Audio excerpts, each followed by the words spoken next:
National Weather Service not heeding evacuation orders, certain death. Sustained winds 80 miles an hour. We saw some debris fly off the hotel. Parts of the wall were just sheared right off.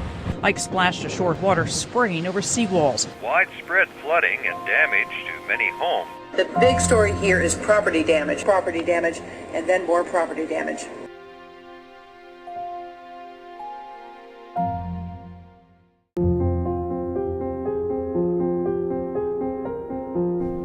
It's called Bolivar Peninsula.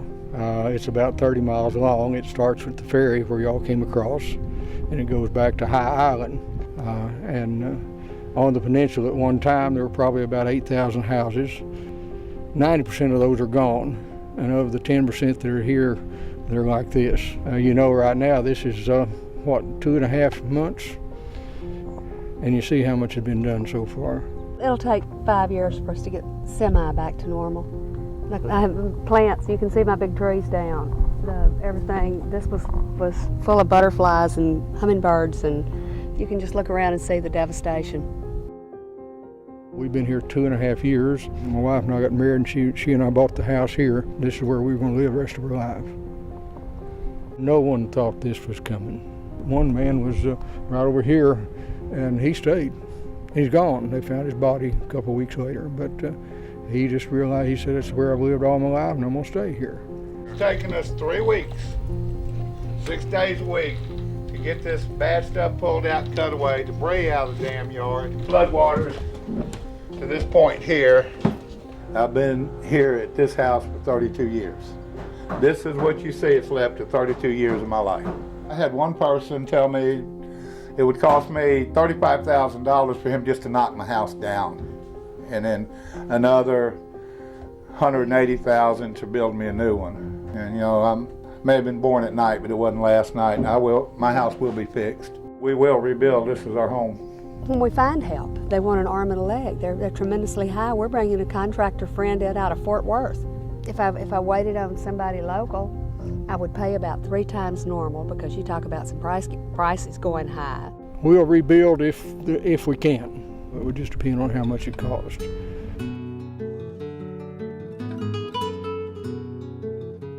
Who's going to do the job of cleaning up after Ike?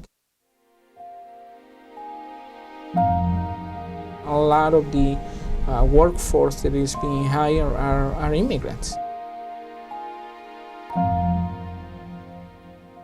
My name is Benito Juarez, and I'm the director for the Mayor's Office of Immigrants and Refugee Affairs. Without their labor, it will be difficult to get all this cleanup done. In the state of Texas, it's believed that there are 1.5 million undocumented immigrants. 2 years ago, the city of Houston ceased funding day labor centers, but we still have to work with day laborers that are on the street corners, because there is always controversy between them and businesses and customers of those businesses. So the first thing that people do is call the Houston Police Department to come and arrest the workers, and that's where we have to intervene. No podemos estar aquí por mucho tiempo, no podemos estar, los tratan en veces como criminales, o sea, nos dicen, ¿sabes qué?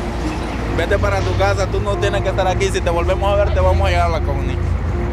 La necesidad es bien grande, entonces te tienes que venir para acá.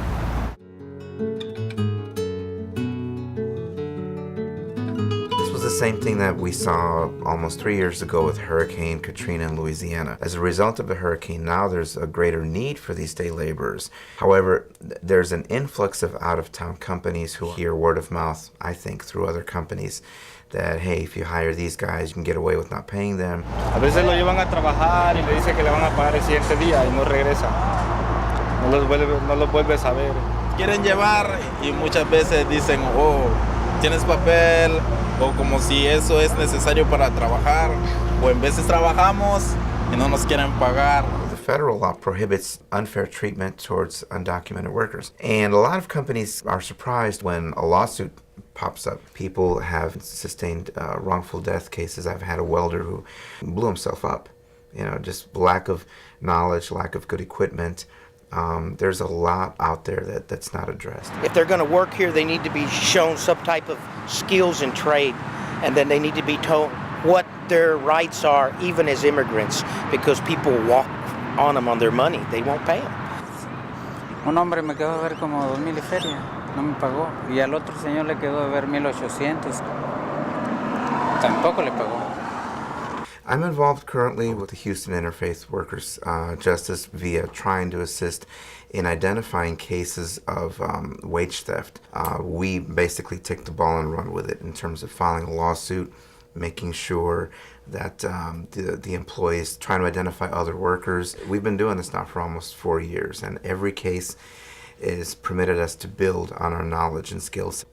My name is Anika Gorham, and I'm the director of the Houston Interfaith Worker Justice Center. The Houston Interfaith Worker Justice Center is a safe space for low-wage workers to come, gather, learn about their rights in the workplace, and fight back. When we hear those remarks such as, these immigrants are coming over here and taking our jobs, we should really look at these jobs that immigrants are doing. American citizens are not beating down the door to dig ditches, clean houses, clean office buildings. People are earning minimum wage to do backbreaking labor, and traditionally American workers are not trying to go after those jobs. There was a farmer in Florida who was offering up to $17 an hour to get American citizen mushroom pickers, and no one would come. When we talk about immigration, we must talk about immigration in the context of immigration and work, because people do not make decisions to leave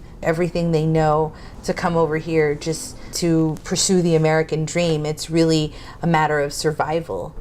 You're going to do whatever you have to do to feed your children, and there are opportunities here, and when people can earn as much in 1 hour as they did in a day in their home country, it's easier to overlook that they didn't get paid for that last hour of the day.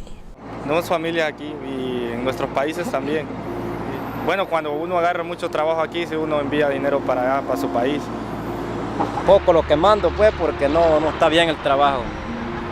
No me resulta mucho estar acá fuera de mi país y largo de mi familia, no.